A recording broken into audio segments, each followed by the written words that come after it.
Amados, vamos abrir a palavra de Deus, a carta do apóstolo Paulo aos Efésios, capítulo 1. Efésios, capítulo 1. Vamos ler dos versos 15 ao verso 23. Efésios, capítulo 1, versos 15 a 23.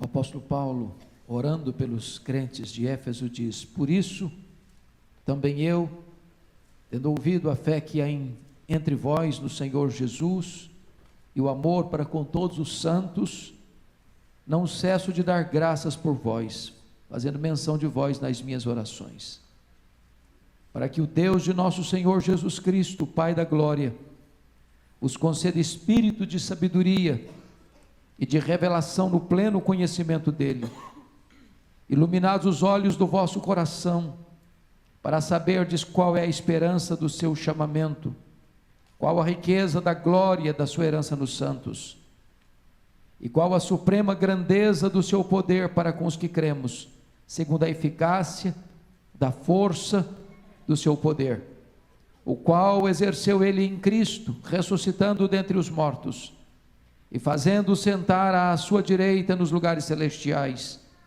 acima de todo principado e potestade, e poder e domínio, e de todo nome que se possa referir não só no presente século, mas também no vindouro. E pôs todas as coisas debaixo dos pés, e para ser o cabeça sobre todas as coisas, o deu à igreja, a qual é seu corpo, a plenitude daquele que a tudo enche em todas as coisas. Amém. Irmãos amados, todos vocês têm ciência de que o apóstolo Paulo passou 3 anos na cidade de Éfeso, a capital da Ásia Menor, uma cidade de mais de 300 mil habitantes na época, uma grande metrópole, a sede do culto de Diana, cujo templo era uma das 7 maravilhas do mundo antigo. Paulo experimenta nessa cidade um poderoso reavivamento espiritual, porque nos 3 anos que ele passou, não só fez retroceder o avanço da idolatria na cidade e do ocultismo na cidade, mas diz a Bíblia que nesses 3 anos a palavra de Deus prevalece na cidade. Nesses 3 anos, Paulo e seus obreiros plantam igrejas em toda a província, como Esmirna, em Pérgamo, Tiatira, Sardes, Filadélfia, Laodiceia, Colossos e Hierápolis.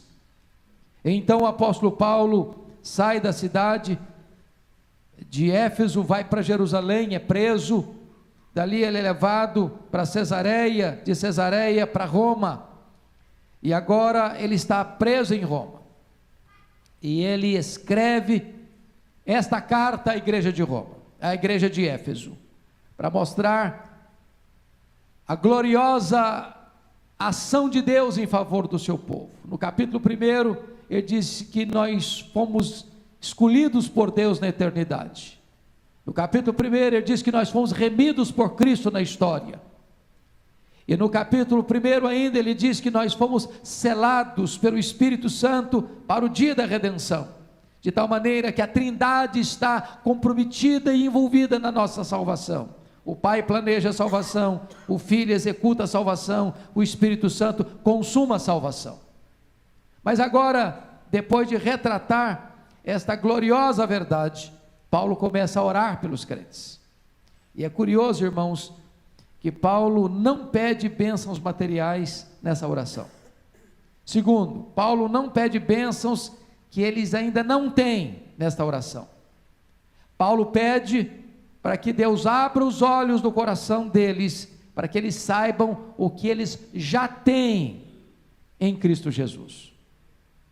E essa é uma verdade que deveria a nós tocar-nos profundamente, porque muitas vezes nós estamos pedindo coisas para Deus, sem usufruirmos o que Ele já nos concedeu, sem desfrutarmos daquilo que já temos, sem compreendermos qual é a riqueza da posição que ocupamos em Cristo Jesus.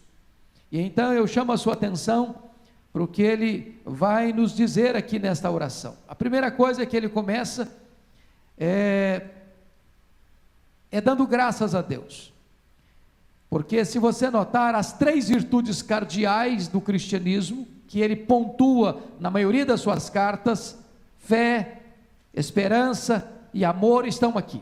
Notem comigo, no verso 15, ele ouve a fé que há entre aqueles irmãos do Senhor Jesus e o amor para com todos os santos. Ele já não está mais em Éfeso, está preso em Roma. Mas a obra ali continua, a obra ali continua avançando, a obra ali continua crescendo, e aqueles crentes lá de Éfeso estão firmados na fé, estão arraigados no amor por todos os santos. E diz ele no verso 16, que ele não cessa de dar graças por aqueles crentes, fazendo menção deles nas suas orações. E aí ele vai pontuar um aspecto no verso 17, para que o Deus de nosso Senhor Jesus Cristo, o Pai da glória, os conceda espírito de sabedoria e de revelação no pleno conhecimento dele, iluminados os olhos do vosso coração, para saberes qual a esperança do seu chamamento. Então ele dá graças pelo amor, ele dá graças pela fé, mas ele acentua a necessidade de nós compreendermos um pouco melhor a esperança. A esperança.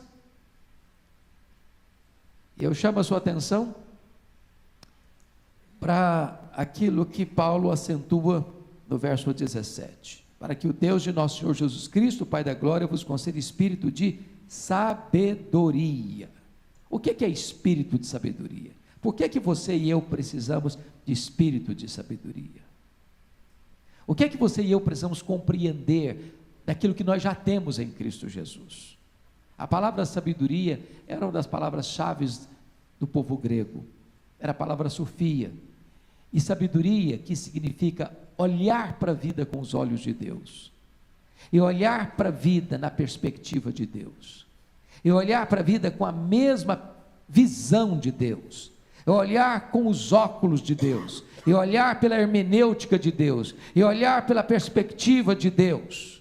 E nós precisamos de sabedoria, irmãos, porque às vezes a nossa visão é uma visão limitada. Às vezes a nossa visão, como Geazi, é uma visão puramente física, e nós precisamos ter a visão que Deus tem da nossa realidade.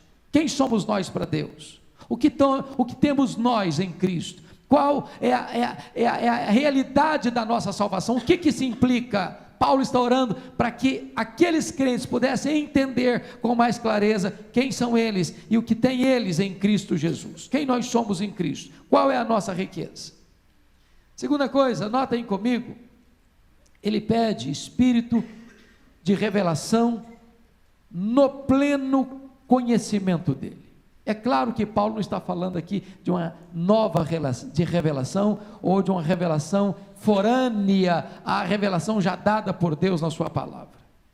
O que ele está pedindo, na verdade, no verso 17, para que Deus nos dê espírito de revelação no pleno conhecimento dele, é que você olhe para a Escritura e conheça a Deus. Conheça a Deus.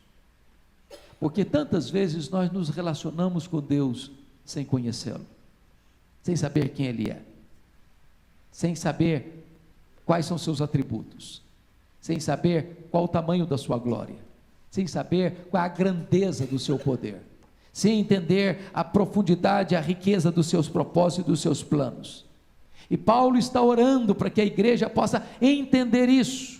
Só o Espírito Santo de Deus, meus irmãos, pode revelar-nos, pode abrir os nossos olhos, pode nos dar compreensão desses valores, dessas realidades espirituais que nós temos em Cristo, e quem é Deus para nós. E se você perceber, Paulo vai tratar aqui, no verso 17, para que a igreja conheça a Deus plenamente. Como assim? Primeiro, conhecer a Deus pessoalmente é salvação, porque a vida eterna é esta, conhecer a Deus. É muito importante você entender isso. O que é ser salvo? O que é ter salvação? É conhecer a Deus. Você não pode ser salvo sem conhecer a Deus, porque a essência da salvação, a essência da vida eterna é conhecer a Deus e conhecer a Jesus Cristo. Segundo, conhecer a Deus progressivamente é santificação. É na medida que você vai conhecendo a Deus, é que você é santificado. Santificação é um processo de uma íntima relação com esse Deus. É na medida que você vai conhecendo a Deus, que você vai desmamando do mundo. É à medida que você vai conhecendo a Deus, é que você vai se encantando com a pessoa dele, com os atributos dele, com a glória dele, com a majestade dele, com as obras dele. É por isso que o fim principal do homem é glorificar a Deus. Mas conhecer a Deus perfeitamente é glorificação. E nós conheceremos a Ele mais e mais, progressivamente, mais e mais, infinitamente mais, e jamais esgotaremos esse conhecimento de Deus. Paulo está orando para que você conheça a Deus. E aqui, ele vai trazer para nós no verso 18, 3 verdades que eu quero pontuar. Iluminados os olhos do vosso coração, para saberdes, primeiro, qual é a esperança do seu chamamento. A primeira coisa que você e eu precisamos entender é isso. Qual é a esperança do nosso chamado? Para que Deus chamou você? Para que Deus salvou você? Para que Deus tirou você do império das trevas para o reino da luz? Para que Deus tirou você da casa do valente para pertencer ao seu reino? Para que Deus arrancou você da potestade de Satanás para Deus? Para que Deus tirou você da escravidão para a liberdade? Para que Deus arrancou você da morte para a vida? Qual o propósito de Deus em salvar você? Se você notar nesta carta, no capítulo 2, versículo 12, Paulo vai dizer que os gentios, os pagãos, o povo que não o conhecia, vivia sem esperança, e ainda é assim hoje, irmãos. As nações estão mergulhadas em densas trevas e não têm esperança. Não há esperança fora de Deus, não há esperança fora de Jesus. E Paulo aqui está orando para que você, crente, para que você que vive hoje, possa entender qual é esta esperança. Porque Paulo diz lá em Coríntios o seguinte: se a nossa esperança se limitar apenas a esta vida, somos os mais infelizes de todos os homens. Qual é a sua esperança? É ganhar dinheiro? Você vai ganhar dinheiro e não tem esperança. Qual é a sua esperança? É ser uma pessoa conhecida? Você vai ser uma pessoa conhecida e não vai ter esperança. Qual é a sua esperança? É progredir na vida financeira? É ocupar uma alta posição social, econômica, política? É você ser uma pessoa que tenha destaque na sociedade? Você pode alcançar tudo isso e ainda não ter esperança. Quais são as pessoas mais desesperadas hoje? São as que mais têm, são as que mais fama têm, são as que mais poder têm, são as que mais troféus alcançam, são as que mais alto chegam na pirâmide social. Elas não encontram esperança. O mundo não tem esperança na política, não tem esperança na economia, não tem esperança na filosofia, não tem esperança na música, não tem esperança nas artes, não tem esperança na ciência. O mundo vive desesperado, e Paulo está dizendo que você e eu precisamos conhecer, saber qual é a esperança do chamamento de Deus na nossa vida. O apóstolo Paulo, escrevendo aos Romanos, ele diz que nós nos gloriamos na esperança da glória de Deus. Nós não caminhamos para um fim terrível, nós não somos um caminhão sem freio ladeira abaixo, nós caminhamos para uma gloriosa esperança, a esperança da glória de Deus nos seus remidos, a esperança do céu, a esperança da glorificação. Mas Paulo ora a Deus e pede uma segunda coisa. Olha comigo ainda o versículo 18. Para saberdes mais qual é a riqueza da glória da sua herança nos santos. A grande pergunta aqui é: de que Paulo está falando? É a herança que nós temos em Deus? É isso que ele está falando? Deus é a nossa herança? Ou ele está falando que nós somos a herança de Deus? São duas verdades bíblicas, as duas são verdadeiras. Tanto Deus é a nossa herança, como nós, remidos, salvos, somos a herança de Deus. O que ele está nos mostrando, qual a riqueza da glória da sua herança nos santos. O que Paulo está dizendo aqui é que você é a grande herança de Deus. Você é a grande riqueza de Deus. Você é o grande prazer de Deus. Você é o grande deleite de Deus. Você é o grande tesouro de Deus. Você é a propriedade exclusiva de Deus. Você é a menina dos olhos de Deus. Você é a delícia de Deus. Oh, irmãos amados, se nós entendermos quem nós somos para Deus, isso restaura a nossa alma, isso revitaliza o nosso espírito, isso enche o nosso coração de doçura, isso enche os nossos olhos de esperança. Você não é um zero à esquerda, você não é alguém sem valor, você não é alguém escanteado pela vida. Entenda isso: em Cristo você tem um valor infinito para Deus, porque você é a herança de Deus. Você é o troféu da graça, você é herdeiro de Deus, você é co-herdeiro com Cristo, você é precioso, você é filho, você é a noiva do Cordeiro, você é a morada de Deus, você é o templo do Espírito, você é a delícia do Altíssimo. Paulo está dizendo: eu estou orando para que você entenda essa verdade na sua vida. Terceira coisa que Paulo ora e pede a Deus para que a igreja entenda. Notem vocês, ele não está pedindo para que a igreja receba isso, porque já tem isso.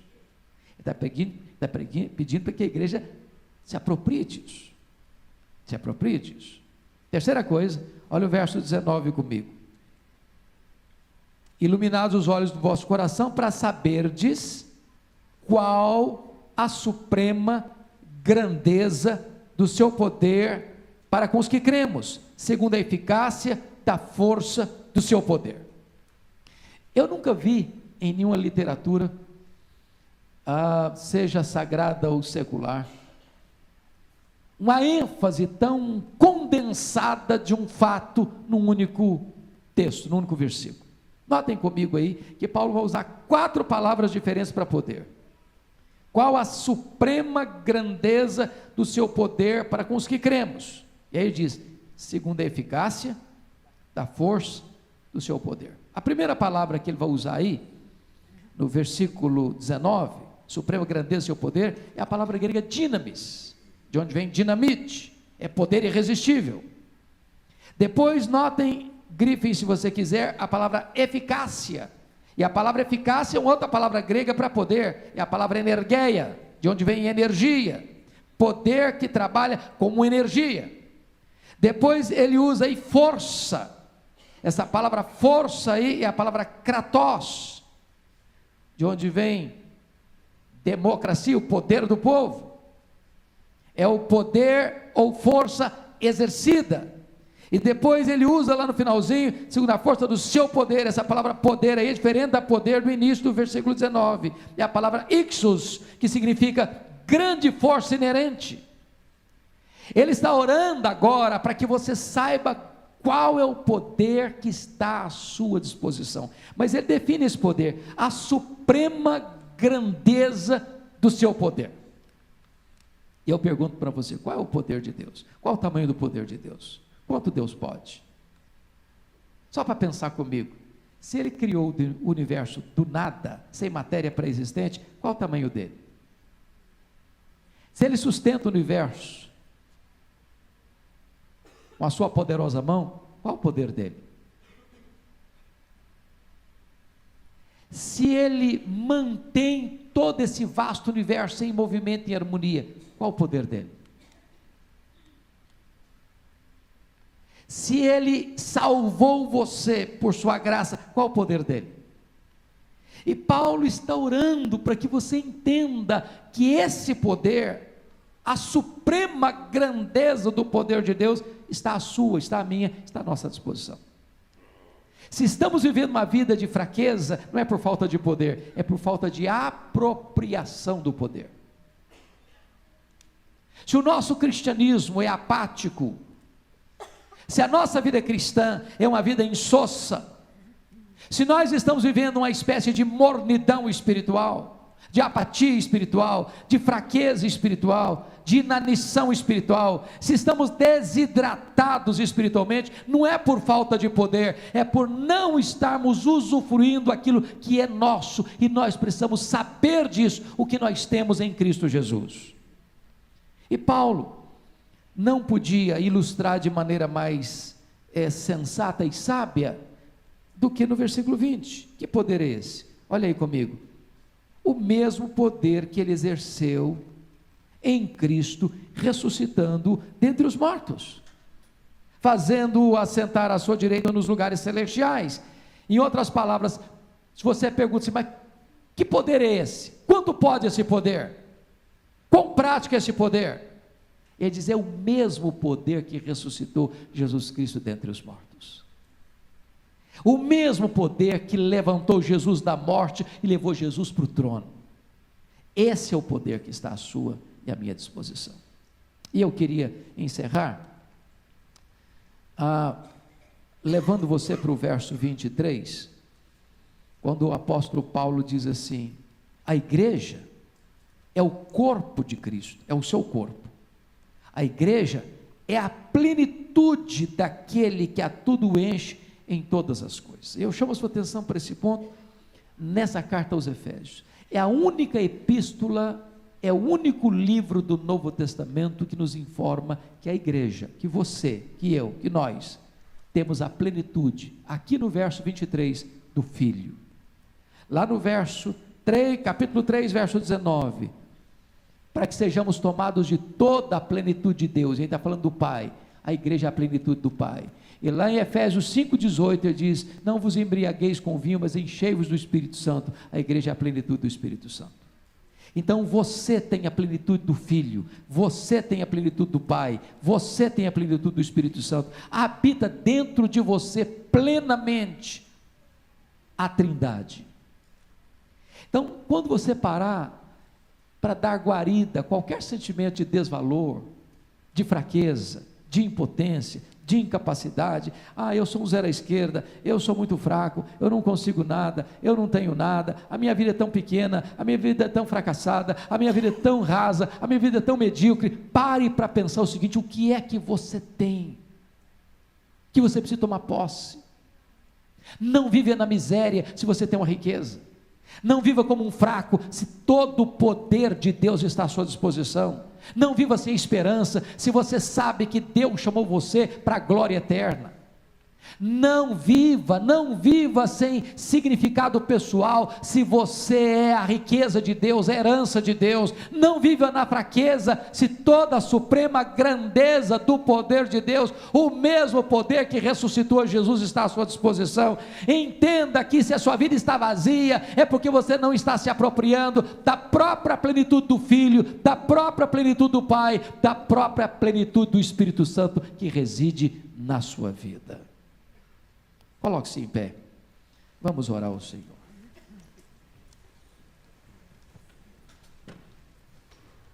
Ó Deus, o que nós te pedimos nesta manhã é que tu rasgues os olhos do nosso coração, que tu abras as cortinas da nossa alma, é que tu lances luz para dentro de nós, para nós compreendermos o que nós já temos em Cristo Jesus.